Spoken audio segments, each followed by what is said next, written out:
दो खबरें अभी जो छन के आ रही हैं बाहर, उन दोनों खबरों के बारे में मैं बताना चाहता हूं। पहली खबर बिहार स्तर की है और दूसरी खबर दिल्ली और लखनऊ से जुड़ी है। पहली खबर यह है कि नीतीश कुमार के जो कह सकते हैं सुल्तान हैं या सेनापति हैं या उनके जो सब कुछ कहे जाने वाले मुखिया हैं, वो भड़क गए आज और काफ़ी तेज भड़के हैं। मामला ऐसा है कि जेडीयू के पटना ऑफिस में एक प्रेस कॉन्फ्रेंस होने वाला था और अचानक ही सांड की तरह ललन सिंह भड़क गए। ललन सिंह उर्फ राजवीर रंजन जो जेडीयू के राष्ट्रीय अध्यक्ष हैं, और भड़कने का कोई खास मतलब तो नहीं था, लेकिन भड़के जरूर हैं। हालांकि नीतीश कुमार के संयोजक बनने ना बनने या फिर पीएम पद की उम्मीदवारी को लेकर कभी आज तक हाँ ना पर वो इस तरह से नहीं भड़के हैं या पार्टी के किसी मुद्दे पर इस तरीके से नहीं भड़के हैं, लेकिन आज जो मुद्दा सामने आया है उस पर वो इस तरह से भड़के हैं जैसे लगता है सांड को लाल कपड़ा दिखा दिया गया हो।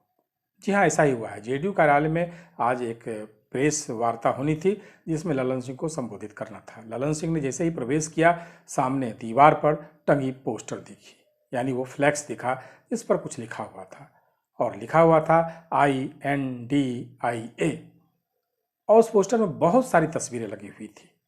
उन तस्वीरों को देखकर ये लग रहा था कि समूचा महागठबंधन जो है आज पटना आ गया है, यानी पटना में जेडीयू कार्यालय के दीवार पर वो सारे चिपक गए हैं।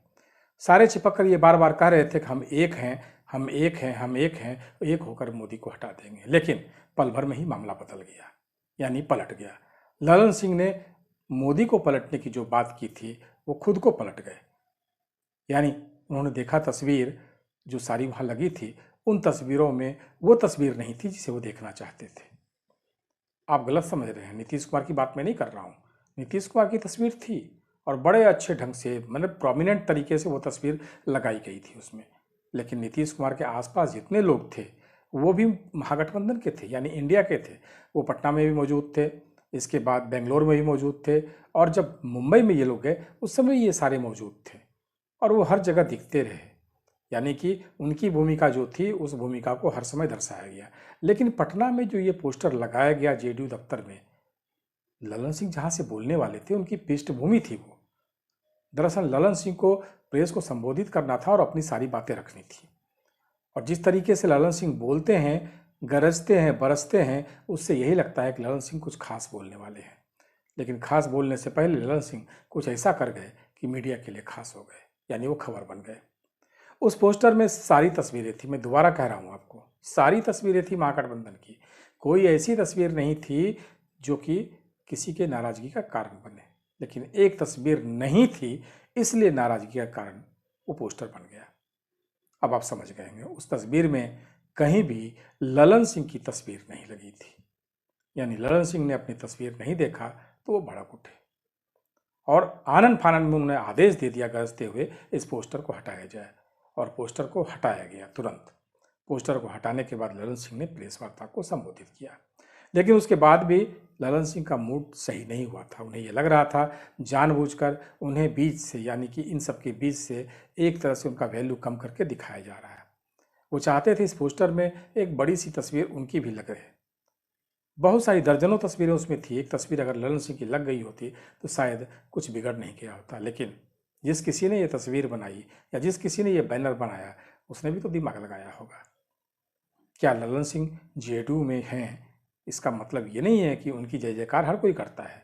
उनकी टांग खींचने वाला भी कोई है, उनके पीछे कोई ना कोई साजिश करने वाला भी कोई है। तो निश्चित तौर पर ललन सिंह को ये समझ में आ गया होगा आखिर ये साजिश किसने की है।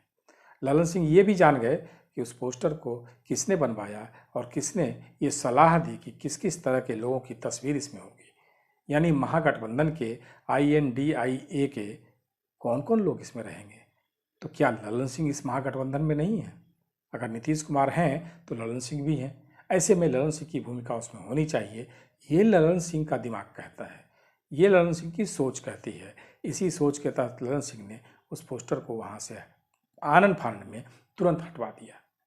उसके बाद ललन सिंह थोड़े शांत हुए और बैठकर उन्होंने प्रेस वार्ता की। तो ये थी ललन सिंह की आज की कहानी कि सांड कैसे भड़क गया। अब दूसरी कहानी सुनिए। ये कहानी छोटी है, हालांकि इस कहानी का कोई खास मतलब नहीं है। दरअसल वायनाड से सांसद राहुल गांधी, पूर्व कांग्रेस अध्यक्ष, अब तो अध्यक्ष नहीं है, लेकिन उनकी सांसदी चली गई थी मोदी सरनेम वाले मामले पे, अवमानना मामले पे। हाई कोर्ट ने सज़ा सुनाई थी 2 साल की, लेकिन सुप्रीम कोर्ट ने उस सज़ा को फिलहाल रोक दिया, खत्म नहीं किया, रोक दिया, जिसके कारण उनकी सांसदी लौट गई। मीडिया जगत में या फिर वकीलों के बीच में, अधिवक्ताओं के बीच में ये बातें होने लगी कि आखिर सुप्रीम कोर्ट ने जो ये फैसला लिया है वो किस तरह का फैसला है, क्या इसको किसी तरीके से चैलेंज किया जा सकता है क्या। लेकिन इसके बावजूद सब कुछ जानते हुए भी लखनऊ के एक लाल ने, एक अधिवक्ता ने, एक वकील ने उस फैसले के खिलाफ में, सुप्रीम कोर्ट के फैसले के खिलाफ में एक याचिका लगाई है, पुनर्याचिका लगाई है। उसके अनुसार जब तक दोष खत्म नहीं हो जाता है उनकी सांसदी फिर से लौटाई नहीं जा सकती है। संविधान के कुछ अनुच्छेद ऐसे हैं जिसमें एक बार गई हुई सांसदी को फिर से लौटाया तब तक नहीं जाता है जब तक कि वो दोष या फिर वो फैसला उनके पक्ष में ये नहीं आ जाए कि इन्होंने वो गलती नहीं की है जो कि हाई कोर्ट ने माना था।